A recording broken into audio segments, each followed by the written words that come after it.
Silinka.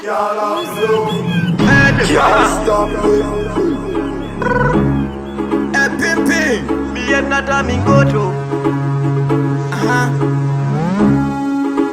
Boy, baby, me that me. Papa la tata, la me la ta papa.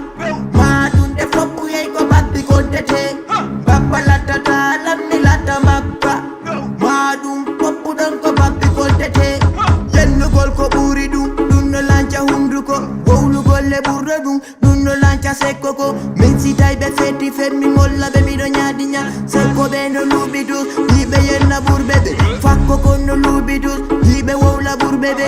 Yennu gol ko buri dun no lancha sekko ko. Men si tay be feti femmi molla be mi do nyaadi nya. Men si tay be sofi da mi molla be mi do vecchita. Fuloji mabbe yalta ta ko wondu me be ngalata. Minni yo be tetto lambayru fui be famata. Ande mingo joku mi ko golle ande joku mi.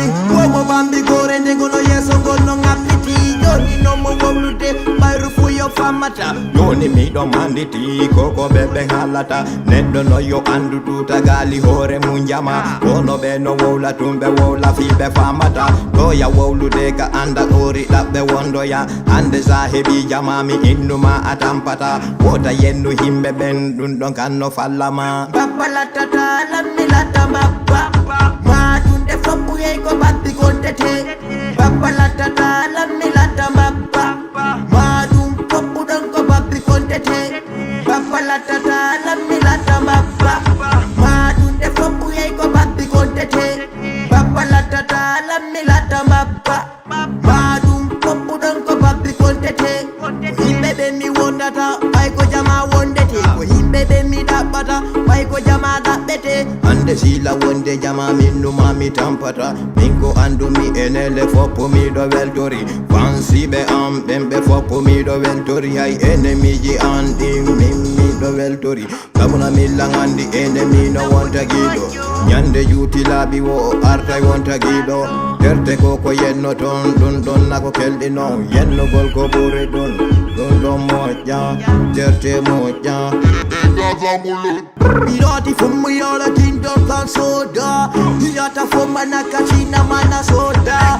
Yo mi yokata mindo kango wawlalam. Go andu mi ene go alla woni lando on. Go minko golle ande jokai mi himora. Sabuni do ande dun do kanade hoinde ni. Papa la tata la mi la ta mappa. Ma dun de flopu ye ko babi ko tete. Papa la tata la mi la ta mappa. Ma dun popu dan ko babi ko tete. Inde ango malamin. Firno onko dadaman. Inde ango malamin. Firno onko dadaman.